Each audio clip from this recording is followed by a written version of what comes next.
Hello everyone. आज के session में हम लोग बात करेंगे कॉमेड के काउंसलिंग के बारे में, इसके रजिस्ट्रेशन प्रक्रिया के बारे में, काउंसलिंग प्रोसीजर के बारे में, क्या प्रोसेस होता है, किस तरह से पार्टिसिपेट करते हैं बच्चे, कितना फीस है और क्या क्या ऑप्शंस आपको चूज करने के लिए मिलेंगे।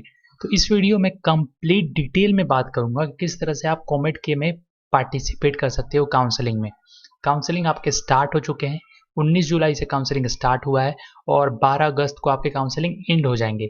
काउंसलिंग की जो प्रक्रिया है वो सिंपल है, इजी है। आप इस वीडियो को देखने के बाद आपको जो भी डाउट होगा वो क्लियर हो जाएगा, तो वीडियो को एंड तक देखना। और कर्नाटका के कॉलेज में आपको एडमिशन मिलता है, साथ में ये लिखते हैं which offers highest paying job opportunities. Karnataka में जॉब की अपॉर्चुनिटीज़ काफ़ी अच्छी है। अब बात करते हैं काउंसलिंग के शेड्यूल के बारे में।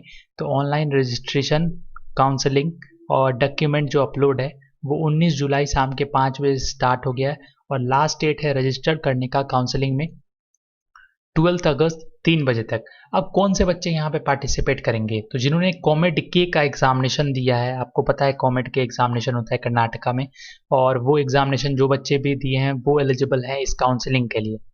डॉक्यूमेंट वेरिफिकेशन आपका होगा 18 अगस्त को और राउंड 1 जो स्टार्ट होगा, मेन काउंसलिंग राउंड 1 से होगा, जिसमें आप चॉइस फिलिंग कर पाओगे। अब देखो चॉइस फिलिंग कौन से बच्चे करेंगे, तो जिन बच्चों का डॉक्यूमेंट वेरीफाई हो चुका होगा और उनके लॉगिन पोर्टल में अप्रूव लिखा आएगा, वही सिर्फ अपना डॉक्यूमेंट वेरीफाई करने के बाद चॉइस फिलिंग कर सकेंगे। तो आपका जो चॉइस फिलिंग का डेट है वो है 22 अगस्त से लेकर 24 अगस्त तक के बीच में, यानी कि आपको लगभग 22, 23, 24 3 दिन का समय दिया जाएगा जिसमें आप अपना चॉइसेस फिल कर सकते हो। उसके बाद मॉक सीट अलॉटमेंट किया जाएगा 26 अगस्त को, तो मॉक सीट अलॉटमेंट होगा और मॉक सीट अलॉटमेंट 26 अगस्त के रिजल्ट आने के बाद कोई भी बच्चा अगर चाहता है कि वो अपना चॉइसेस चेंज कर सके तो वो चॉइसेस चेंज कर सकता है, एडिट कर सकता है, रीऑर्डर कर सकता है, डिलीट कर सकता है, और अगर चॉइसेस ऐड कर रहे हैं तो ऐड भी कर सकता है। 26 अगस्त से 28 अगस्त के बीच का समय होगा।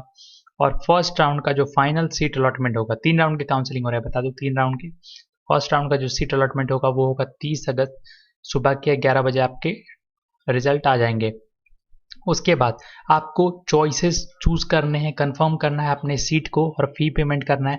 तो 30 अगस्त से लेकर 2 सितंबर तक का आपके पास समय होगा और उसके बाद आपको रिपोर्टिंग करनी है अपने अलॉटेड कॉलेज में। देखो काउंसलिंग आपका ऑनलाइन हो रहा है लेकिन रिपोर्टिंग आपको करना होगा कॉलेज में जाके। उन बच्चों के लिए रिपोर्ट करना है कॉलेज में जाके जो फर्स्ट राउंड में अपने सीट को एक्सेप्ट कर लेंगे और फ्रीज कर लेंगे। तो उन बच्चों के लिए ये सारी चीज़ें हैं।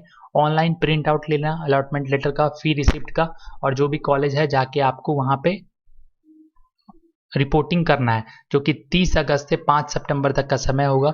तो आप अपना ट्रैवल और अरेंजमेंट ये सारी चीज़ें देख लेना। इसके अलावा कोई भी बच्चा अगर राउंड 1 का सीट एक्सेप्ट करने के बाद सरेंडर चूज करना चाहता है तो ये भी 30 अगस्त से 6 सितंबर के बीच में ये ऑप्शंस होंगे, तो वो भी आप कर सकते हो। कौन कौन लोग पार्टिसिपेट कर सकते हैं कॉमेड की काउंसलिंग में, हु इज एलिजिबल, इंपॉर्टेंट बात है। तो कॉमेड की काउंसलिंग में सिर्फ कॉमेड के इंजीनियरिंग एंट्रेंस एग्जामिनेशन का जो रैंक कार्ड है, यानी कि आपने अगर एग्जामिनेशन दिया है तो आपके रैंक कार्ड भी होंगे, वही लोग एलिजिबल हो सकते हैं। और 10+2 आप पास होने चाहिए, इंग्लिश सब्जेक्ट होना चाहिए, physics mathematics as a compulsory subject.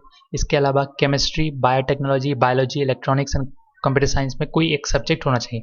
तो फिजिक्स, केमिस्ट्री, बायोलॉजी या फिर फिजिक्स, केमिस्ट्री, मैथ, ये आपका सब्जेक्ट होना चाहिए। वैसे जनरली बच्चों का यही सब्जेक्ट होता है जो इंजीनियरिंग या फिर बी फार्मा जो भी कोर्स करना चाहते हैं। जनरल मेरिट की बात करें तो यहाँ पे 10+2 पास कैंडिडेट का मिनिमम 45% होना चाहिए अदर स्टेट के कैंडिडेट के लिए, और जो कर्नाटका के हैं उनके लिए भी 45%। और जो कर्नाटका स्टेट से हैं अगर वो SC ST OBC category candidates है तो उनका 40% होगा। सिर्फ कर्नाटका स्टेट्स की बात कर रहा हूँ, अदर स्टेट के लिए 45% मिनिमम एग्रीगेट, यानी कि फिजिक्स, केमिस्ट्री और मैथमेटिक्स में 45 से ऊपर होना चाहिए आपके नंबर।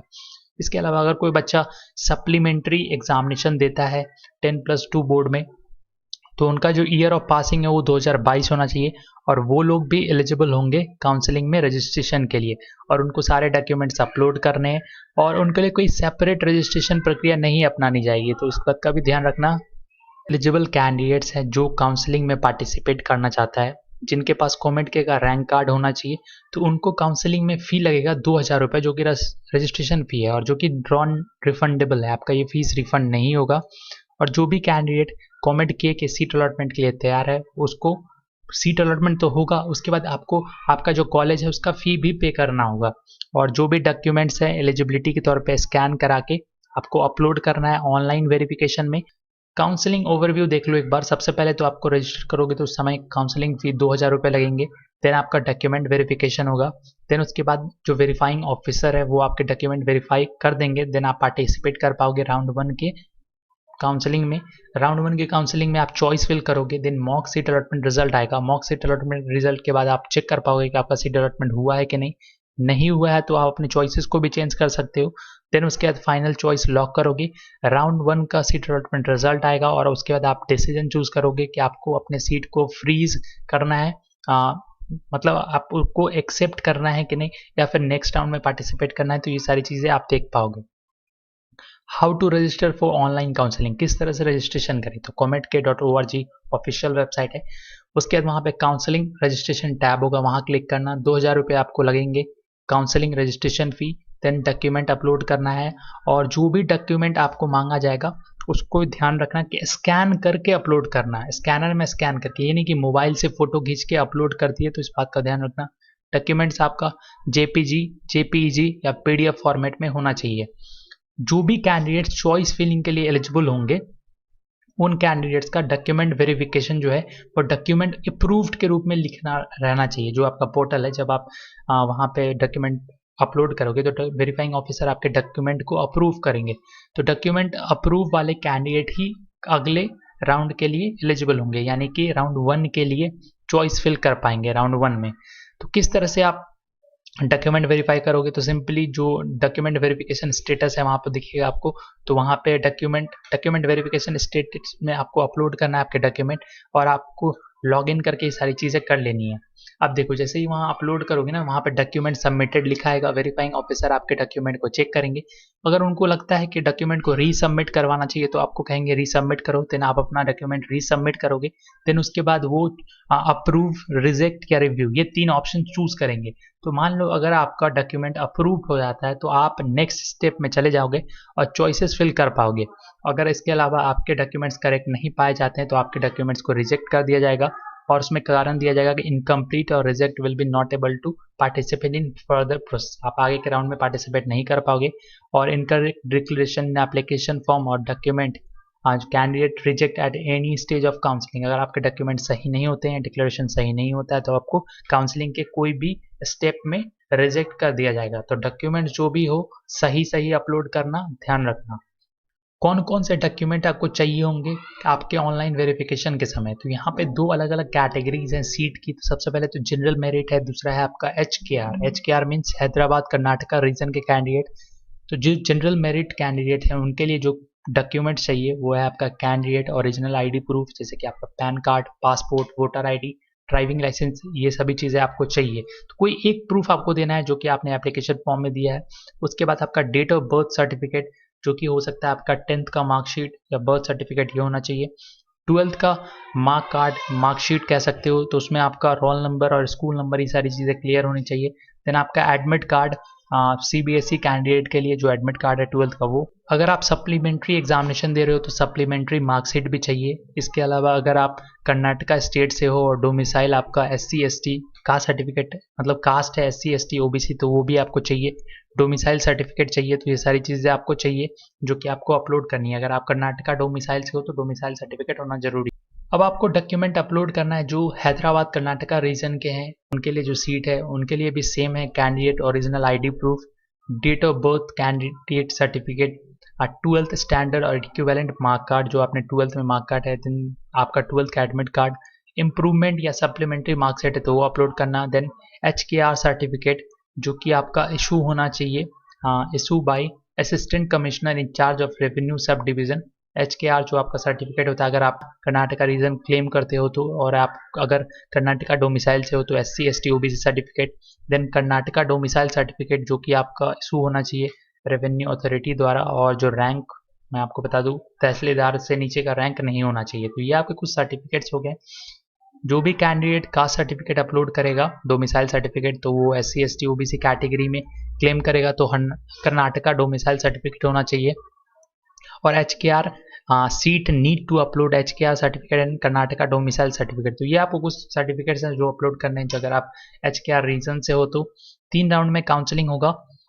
जो भी एलिजिबल कैंडिडेट होंगे राउंड 1 और राउंड 2 के बाद वो अपना फाइनल डिसीजन लेंगे कि उनको नेक्स्ट राउंड में पार्टिसिपेट करना है या इसी राउंड में अपने सीट को फ्रीज कर लेना है।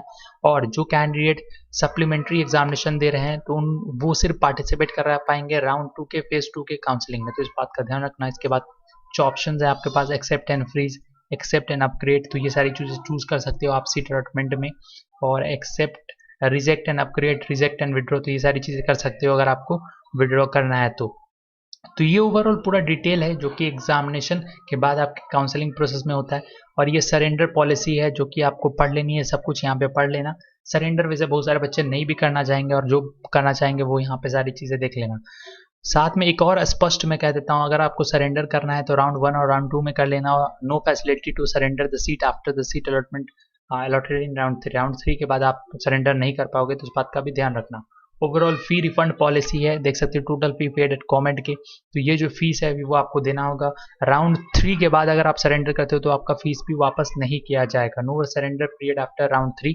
Any candidate allotted a seat in round 3 will have to join the college that is allotted. तो जो आपको कॉलेज मिला है राउंड 3 में वही आपको कॉलेज करना पड़ेगा, मतलब ज्वाइन करना पड़ेगा। तो ये कुछ कंप्लीट डिटेल है, पूरा डिटेल है कॉमेंट के काउंसलिंग को लेकर। अगर कोई भी क्वेरी है तो कमेंट कर देना। ये हमारा टेलीग्राम चैनल है, जाके ज्वाइन कर सकते हो वीडियोस के अपडेट के लिए। लिंक डिस्क्रिप्शन में है, आपके टेलीग्राम ऐप में सर्च कर लो @पल्लव चैनल के सपोर्ट के लिए सब्सक्राइब कर देना और बेल आइकन के बटन को प्रेस कर देना। वीडियो अच्छा लगा लाइक और शेयर कर देना। Thank you for watching. Thank you.